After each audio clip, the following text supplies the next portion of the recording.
T'es-tu déjà demandé que tout ce qu'on t'a appris sur la sexualité au fil de l'histoire était, disons, incomplet?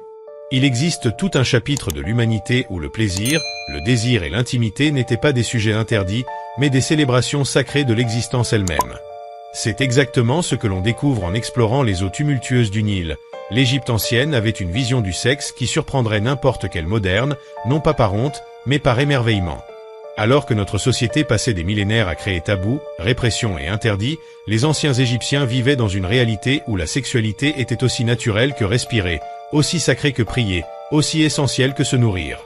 Comprenaient-ils quelque chose que nous avons oublié malgré toute notre évolution, que nous sommes des êtres sexuels par nature?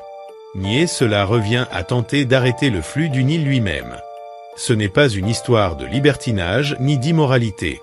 C'est l'histoire d'une civilisation qui avait saisi la profonde connexion entre corps, esprit et âme d'une manière que notre éducation moderne ignore complètement. Pourquoi ne nous a-t-on jamais parlé des papyrus érotiques découverts dans les tombes? Pourquoi les sculptures explicites des temples les plus sacrés ont-elles été occultées? Pourquoi a-t-on caché que leur divinité était célébrée par des rituels intégrant la sexualité comme composante essentielle de l'expérience spirituelle? Probablement parce que reconnaître cette vérité remettrait en question de nombreuses structures qui soutiennent encore notre société actuelle. Préparez-vous, nous allons dévoiler des secrets qui transformeront votre vision de l'histoire, de la sexualité et surtout de nous-mêmes.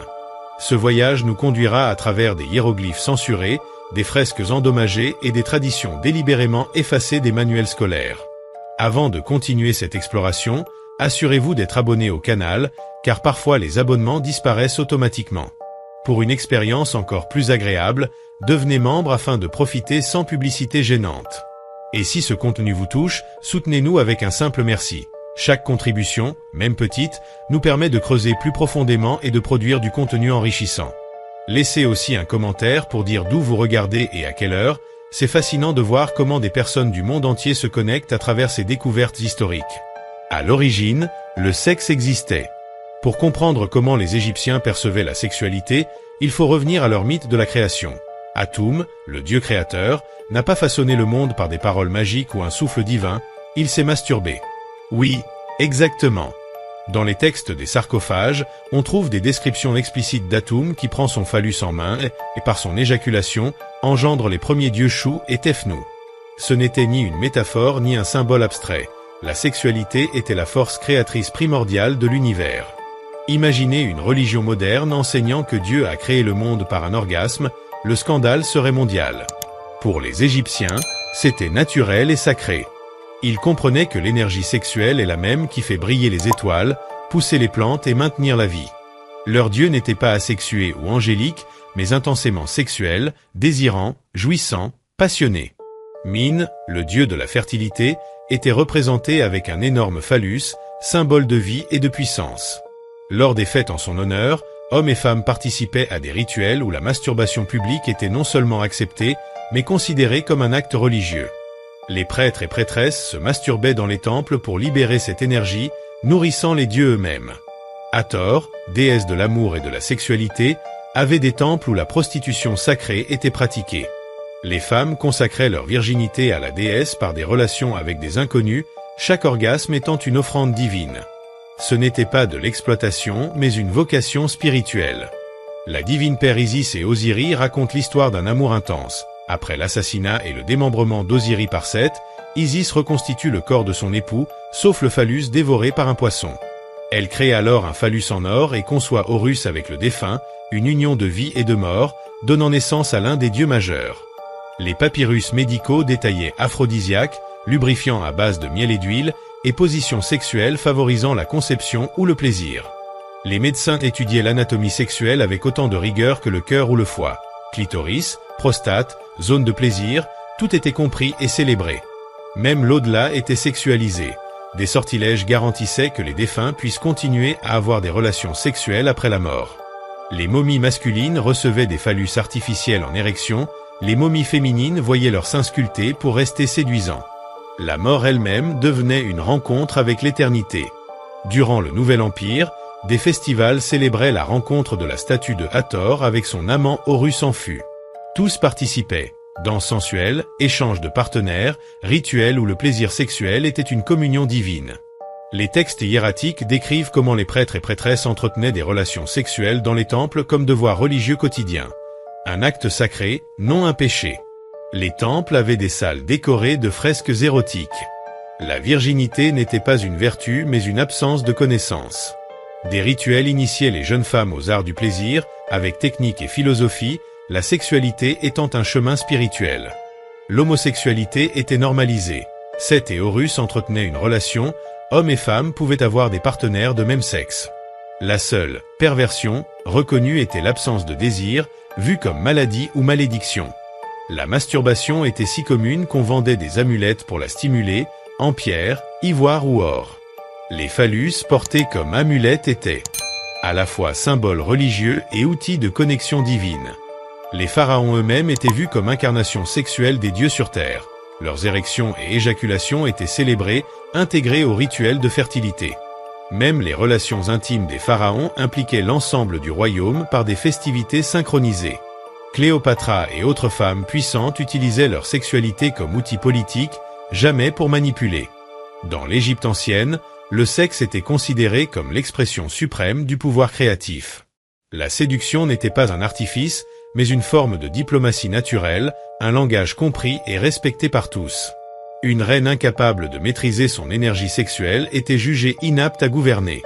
Les textes médicaux égyptiens décrivaient avec précision ce que nous appellerions aujourd'hui l'orgasme féminin. Ils connaissaient exactement l'emplacement du clitoris, les techniques de stimulation et les méthodes procurant le plus de plaisir. Les médecins prescrivaient même des orgasmes pour soigner la mélancolie, les maux de tête ou les troubles digestifs, recommandant parfois d'atteindre l'extase jusqu'à 3 fois par jour jusqu'à disparition des symptômes. Une recette médicale vieille de 3000 ans en témoigne. L'architecture des temples elle-même était érotisée. Des colonnes en forme de phallus soutenaient des plafonds ornés de vulves stylisées. Entrer dans un temple symbolisait la pénétration du corps de la déesse. Les corridors représentaient des vagins et les chambres intérieures, des utérus sacrés où se déroulaient des rituels de renaissance spirituelle à travers des expériences sexuelles transcendantales. Les parfums et huiles corporelles étaient conçus pour intensifier le plaisir, avec des compositions aphrodisiaques naturelles augmentant la sensibilité et la lubrification. Pharmacie et sexualité allaient de pair. Pendant les fêtes religieuses, il était courant que des familles entières participent à des rituels où la nudité n'était pas seulement permise, mais obligatoire.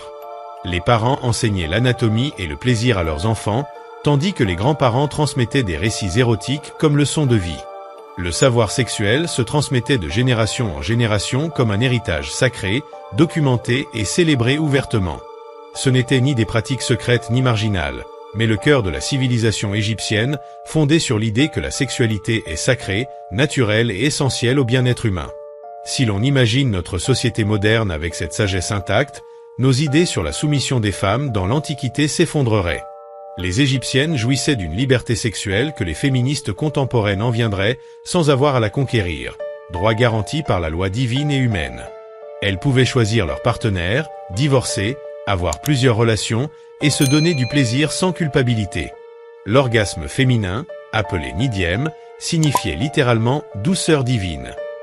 Les textes médicaux détaillaient des techniques pour éveiller cette douceur, surpassant en connaissance de l'anatomie féminine beaucoup de pratiques gynécologiques d'il y a 100 ans.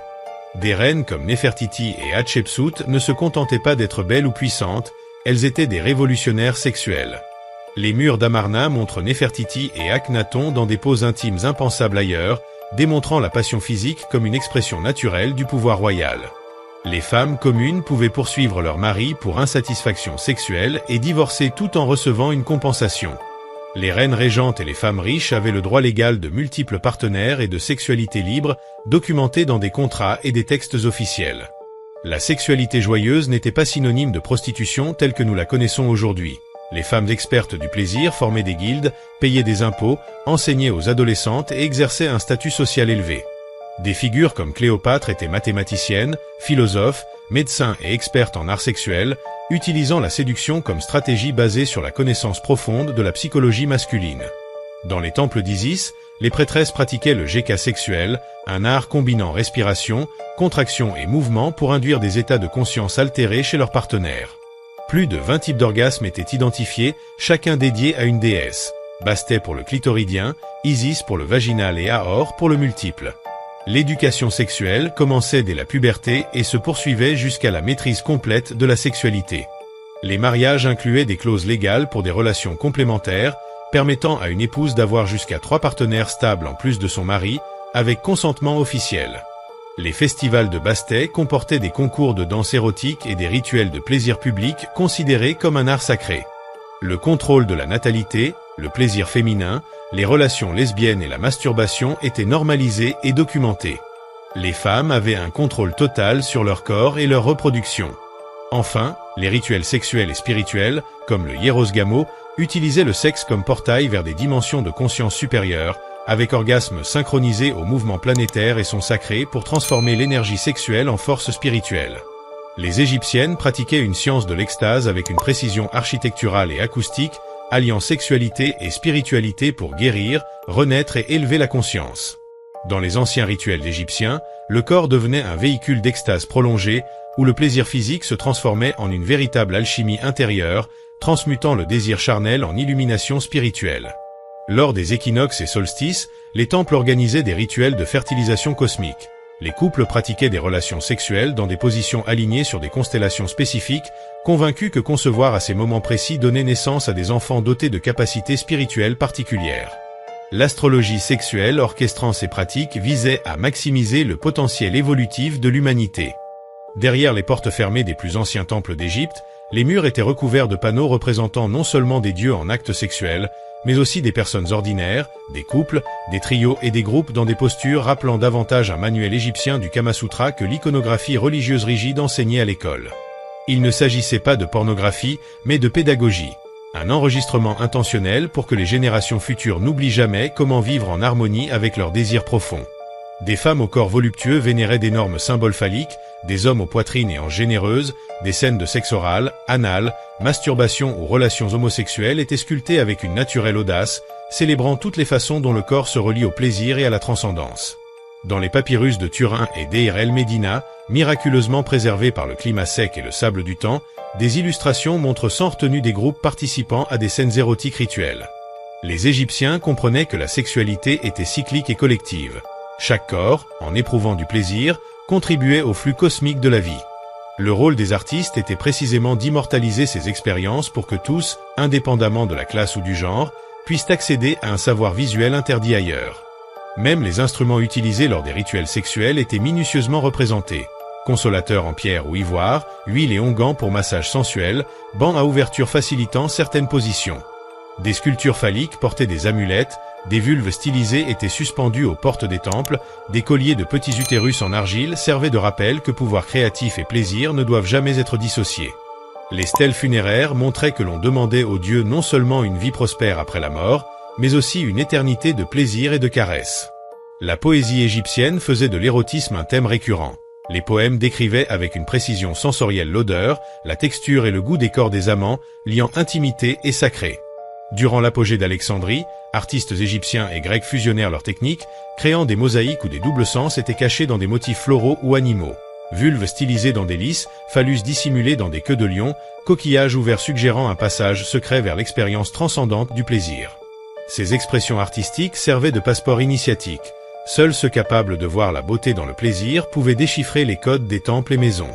Lors des festivals, les personnes cherchant à guérir l'infertilité ou à renforcer leurs relations participaient à des cérémonies devant ces murs et statues, croyant que leur corps s'énergisait et que leur expérience physique et spirituelle s'épanouissait. L'art érotique égyptien incluait aussi musique, danse et parfums stimulants, les sens étant célébrés comme voie de connexion au divin. Malheureusement, cette tradition visuelle fut largement détruite par des vagues de répression religieuse, des invasions étrangères et des siècles de jugements moraux.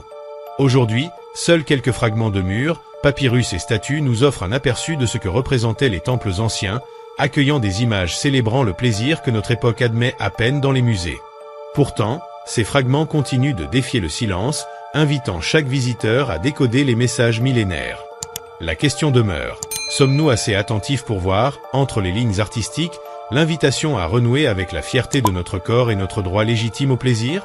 Comment une civilisation qui célébrait liberté sexuelle, plaisir et union du corps et de l'esprit a-t-elle pu disparaître, nous privant d'un savoir si puissant ? L'invasion des Perses, Grecs et Romains introduisit des codes moraux condamnant le corps et la sexualité, entraînant la destruction de papyrus, la chaux sur les murs et la mutilation des statues. Ce qui était public devint secret, honteux et discipliné. Le christianisme puis l'islam condamnèrent explicitement les pratiques sexuelles non reproductives, marginalisant les traditions ancestrales qui survécurent seulement de manière clandestine.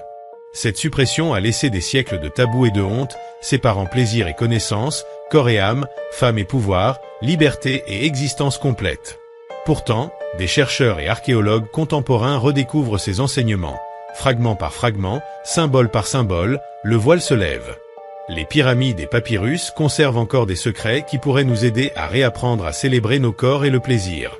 Le défi est désormais d'avoir le courage d'affronter ces connaissances, de dépasser la hontérité et d'embrasser pleinement notre droit à vivre avec joie, conscience et plénitude. En explorant ce passé, nous pouvons réinventer notre manière d'aimer, de vivre et d'éduquer. L'Égypte ancienne nous murmure que nous avons négligé non seulement des histoires, mais aussi un potentiel. Chaque tabou que nous portons est une ombre projetée par des choix anciens, séparant plaisir et connaissance, corps et âme, liberté et existence. Déchiffrer ces secrets permettrait de retrouver acceptation, autonomie, empathie, plaisir et spiritualité, transformant nos relations avec nous-mêmes et les autres. Et si, dès aujourd'hui, nous osions regarder notre corps et notre plaisir sans peur, renouant avec la fierté ancestrale d'être entiers et libres, comme les eaux éternelles du Nil? Le futur appartient à ceux qui choisissent de réécrire le passé et de vivre et aimer consciemment.